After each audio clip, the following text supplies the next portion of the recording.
Welcome back. Today we have a word, a couple of birthdays, an event, a song, and a quote. And even though that sounds pretty ordinary, I found a few surprises in today's topics, and I hope you will enjoy them. So grab your favorite cuppa, settle in, and let's check it out.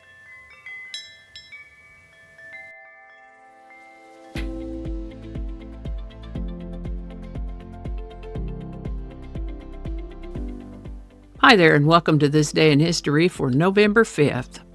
November 5th is the 309th day of the year in the Gregorian calendar, 310th in leap years, with 56 days remaining to the end of the year.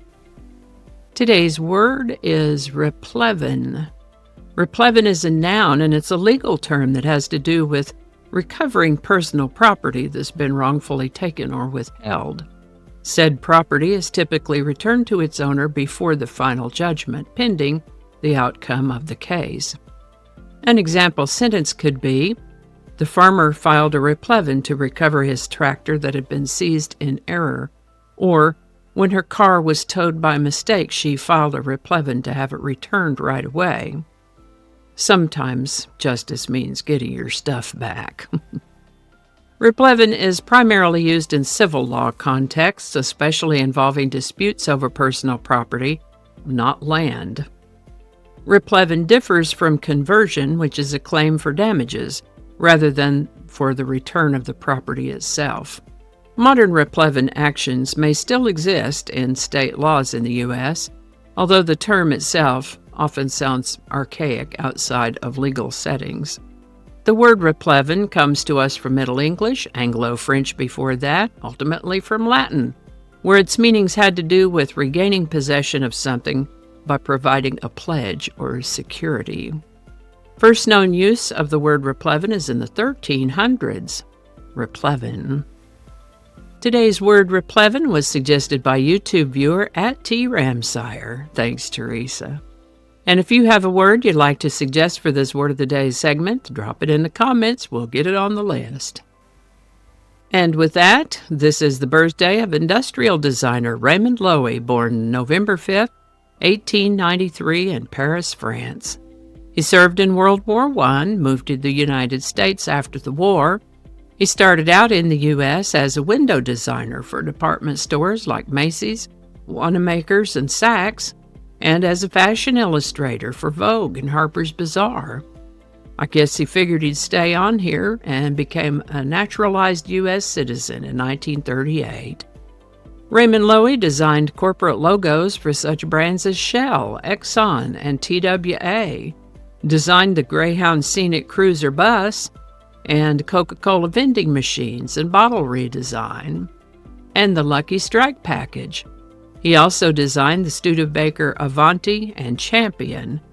He has a long list of design credits and has been referred to as the man who shaped America and the father of industrial design. Raymond Loewy lived to the age of 92. Now, it seems that Japan had lived pretty much unto itself as an island nation throughout a great deal of history, but around the turn of the century, late 1800s, early 1900s, they apparently decided they'd like to take over the world as they were embarking on a period of aggressive expansion. Now, I've mentioned this before, but here's where a good hard look at a map of the world might have served them. Little bitty Japan, great big everywhere else. But I can only guess they must not have done that.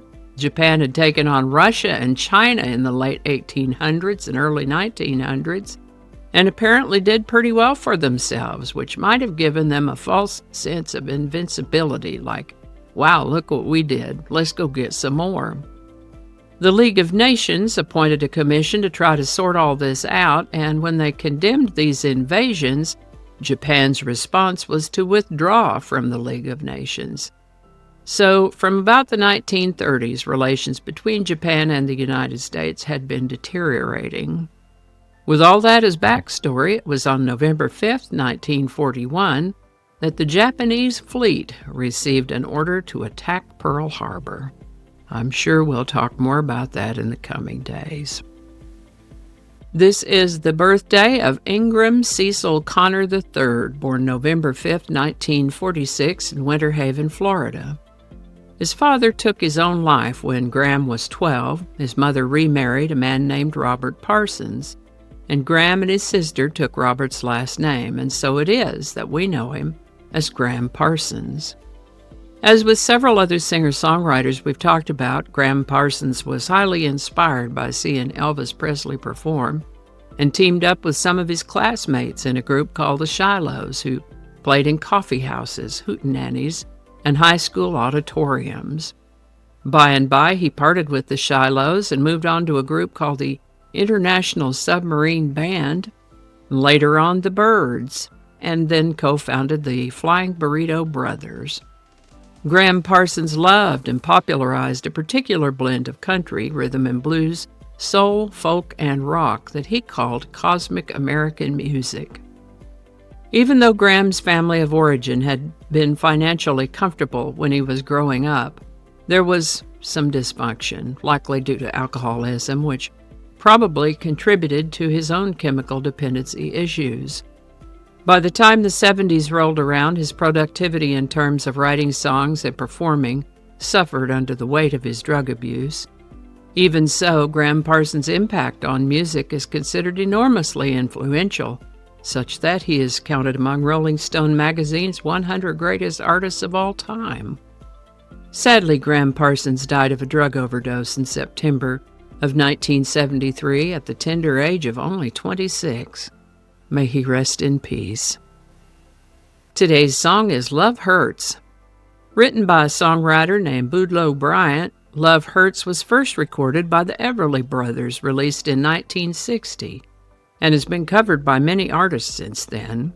Roy Orbison did a version in 1961, and of course there's the famous version by the Scottish hard rock band Nazareth in 1974. Love Hurts comes to our attention today, though, because Graham Parsons did a duet of Love Hurts before Graham's death in 1973. This version was released on his posthumously released 1974 album, Grievous Angel. Nice harmonies on this one. Love Hurts by Graham Parsons and Emmylou Harris. Link in the description. How about that? By the way, I have a playlist of videos I have unlisted for whatever reason. This is not nearly as exciting as it might sound.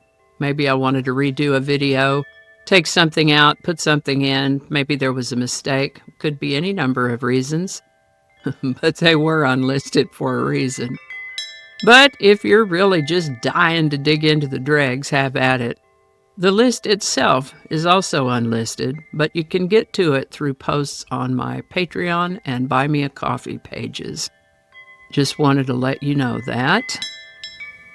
For today's quote, let's take one from Tom Petty, who said, "Music is probably the only real magic I've encountered in my life. There's not some trick involved with it. It's pure and it's real. It moves, it heals, it communicates, and does all these incredible things." Tom Petty. Alrighty, y'all take care. Be good to each other. I'll see you next time. And a hearty and grateful shout out to these lovely folks who've bought me a coffee. Thank you so much. And if you'd like to add your name to that list, there is a link in the description where you too can buy me a coffee. Alrighty. And I think that's going to do it for us today. Thank you so much for watching. Consider subscribing if you haven't already.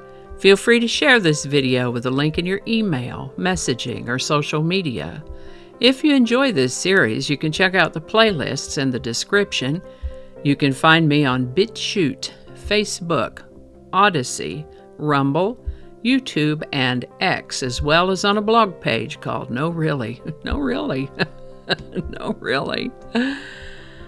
Consider following my Day in History page on Facebook if you're on Facebook. I also have a Patreon account now, or you can buy me a coffee. All those links are in the description. Alrighty, that's all I can think of right now. Thanks again, and I'll see you next time.